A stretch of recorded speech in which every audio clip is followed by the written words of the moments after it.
Good morning, it's David with Desert Psycho Gaming, and it's been about 3 weeks since I made a video, which is much longer than what I was hoping it would be in terms of an interval between videos when I started doing YouTube.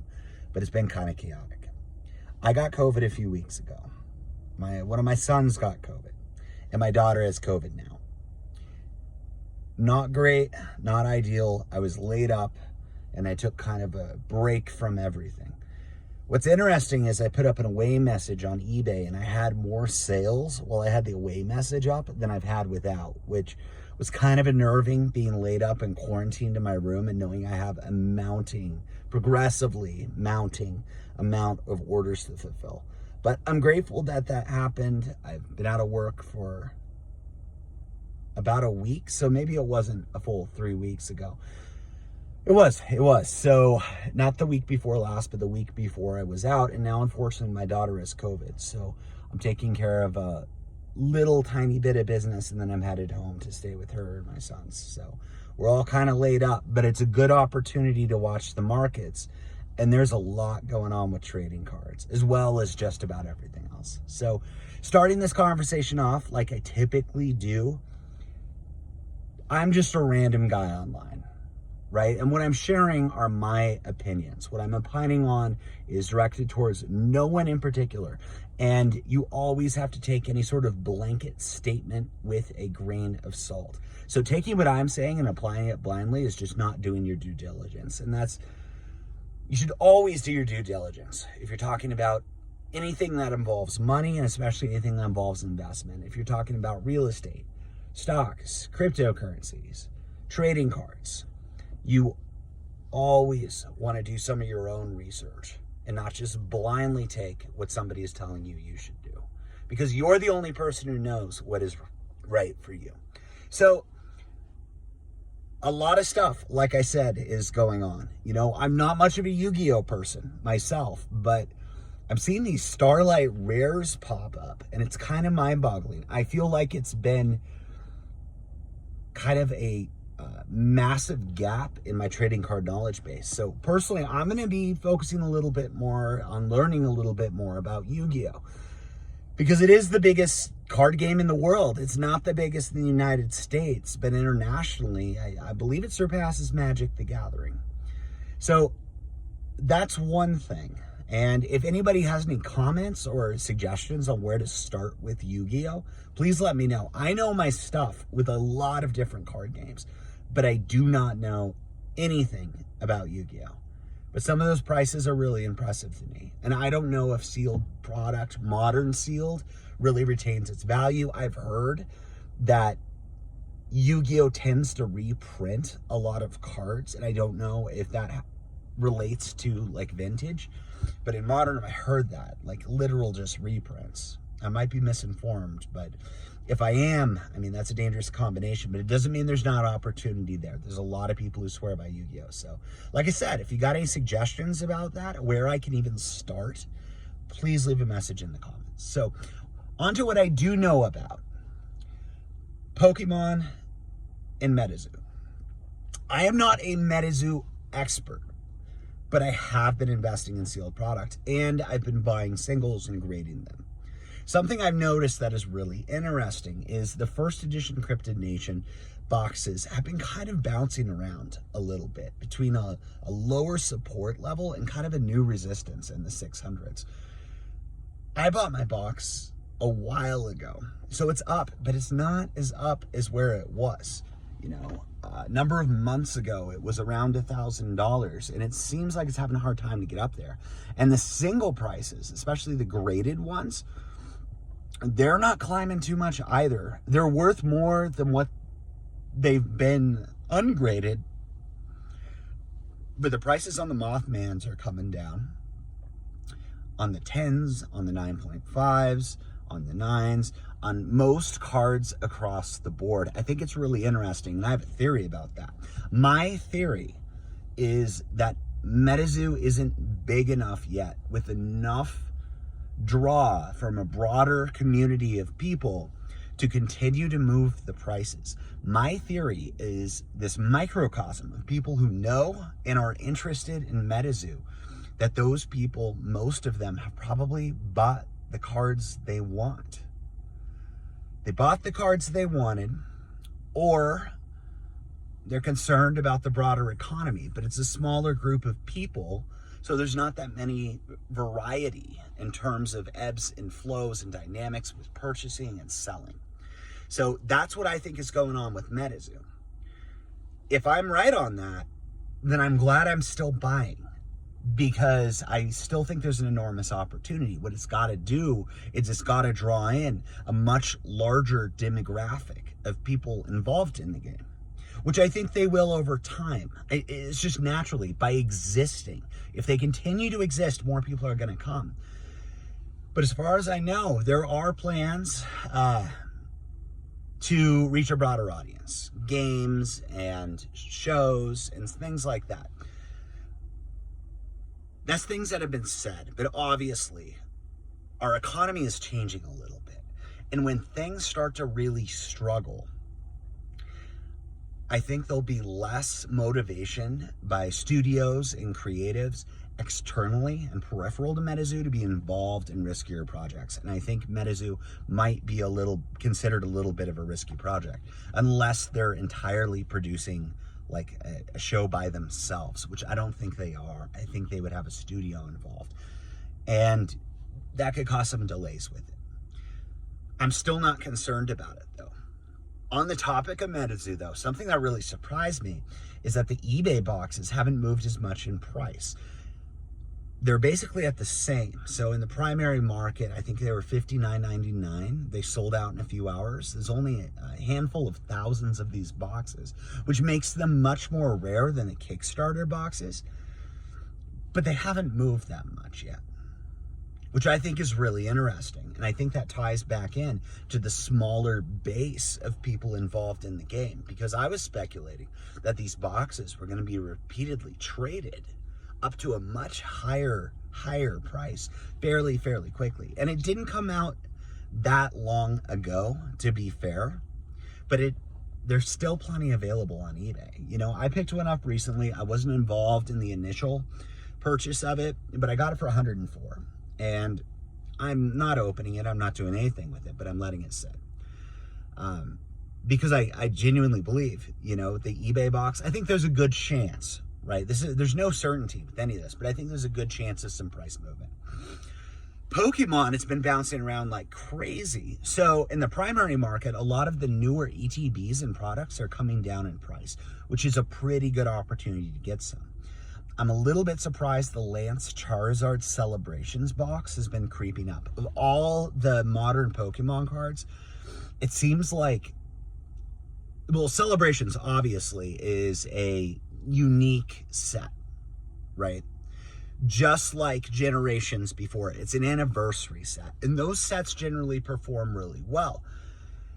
All of the products in Celebrations had come up, but they've come down, except for some of the boxes. I am surprised that Celebrations, ETB, a basic Elite Trainer box, is holding around 68. Last go with the last kind of anniversary set, Generations did phenomenally well, but it was over a period of time, and I don't have a reason to believe that Celebrations isn't going to do any differently. Yes, there's a ton of them printed, way more than there were Generations, but there's a lot more people involved in the hobby. I think the amount of true scalpers are beginning to dissipate, so that's going to reduce some of the buying activity. But I think so many people were brought into the hobby that there's a very, very, very good forecast for intermediate and longer term Pokemon. I still believe that. And they're coming out with sets that are just, I think they're phenomenal, and I'm really surprised. So I was certain that Evolving Skies, in my opinion, was going to be just hands down the best and blow everything else away. The best set of this generation. And that may be true. It may be the best set, but I don't think it blew everything else away. Astral Radiance is pretty phenomenal. Brilliant Stars is really good. I think overall Sword and Shield has been a very, very strong generation for Pokemon. I think they really brought their A game. But I'm surprised that these sets coming at the end have been as good as they are. I kind of expected things to be sort of just thrown together in terms of card design. But it's very, very strong. And the prices are coming down, which is a phenomenal opportunity to buy. I remember Chilling Reign. So I had quite a few boxes of Chilling Reign. I gave a few away as gifts, opened a few. I've still got a ton of ETBs, but I was buying them pretty close to $20 a box. And that wasn't during any sort of recession. And here we are. So what brought those boxes down so low was supply. There were tons of supply, and it wasn't particularly in demand at release. I think Chilling Reign's a good set, but I don't know if it quite measures up to some of the other amazing sets in Sword and Shield. It's crept up a bit. It's definitely not $20 a box anymore. But, and by box, I mean ETB. I don't mean booster boxes. But booster box prices have come down too. So I'm not really seeing the newer ones at $140, unless you're getting them at Pokemon Center. So for me, this is an opportunity right now to be buying and watching. That's not to say you can't buy and sell singles. You definitely can. And on the topic of singles, some of the Japanese promo cards are moving really, really dramatically in price. I've been accumulating quite a few of the Japan Post collaboration. I think it's Back Moon Beauty and the crane, the woman with the Pikachu on the back and the crane. So about a year ago, they were $130 for a sealed combination of them. Now they're pushing $300. If you can get them around $250, I think that's a pretty good price. There were 100,000 of them printed, and that's not speculation. There were 100,000 promo boxes for the Japan Post collaboration. And in those promo boxes were each one set of those promo cards, the Pikachu one and the Cramorant one. So those prices have been all over the map, but it seems like they're moving up. And what's interesting to me is I feel like people are looking for opportunities where they can get them. 100,000 is a mass production. I'm sure there's tons of them graded, but the prices are moving. And so in a market like this, you can't just make money with everything. In terms of selling new products, people are going to be buying less. But if there are opportunities to buy a card, to either invest and set it aside, and there's movement already going, I mean, that's very appetizing to investors. If you can get that card graded and then sell it for much higher, then there's interest for sellers. So there are a lot of Japanese promos that have kind of a perfect combination of investability, flippability, and just appeal, general appeal. And I think Japanese promos are going to be doing very, very, very well in the short term. What I love about that Pikachu Cramorant card, and I've talked about it before, is it reminds me of some of the other really significant cards that have come out. The Mario Pikachu being one, and the Munch promos being another. There are way less of those cards out there than there are this card that I've been discussing. But 100,000 isn't a very big number. It seems like a ton, but when you're talking about how many people who buy and sell and trade Pokemon, and then how many of these have been wrecked in transit, how many have gotten damaged on the edges, it's not really 100,000 as the market that exists out there, either listed or held. It's not 100,000, not in mint condition anyway. Some of these cards too, they really climb being kept sealed because, like I said, with that particular card, there's definitely incentive to get it graded. And there's also incentive sometimes to open it up and sell them independently. I've seen that done. So when that happens, eventually there'll be a big supply of all different grades, but there'll be a really low supply of sealed cards. And that's why some of the sealed cards, when kept sealed, can perform insanely well relatively quickly, because there's something to be said for getting a card yourself and then being able to send it to grading yourself and get that 10 and then put it away. That means something to people. And also scarcity means something. So when the card is sealed and there aren't many left sealed, that adds a new dimension of scarcity. So there's a ton of opportunity right now, but there is definitely a lull in the broader market. Prices have been down kind of across the board. Metazoo prices have gone down on Cryptid Nation First Edition cards, on Kickstarter cards. And we'll see what happens, but I'm not too concerned about it. I think it's going to be a good opportunity to buy, but like anything, never bet the farm. I'm not going all in on Metazoo. I never did. I have a very extensive portfolio of Pokemon cards and vintage Magic cards. And I'm still buying Pokemon cards pretty consistently.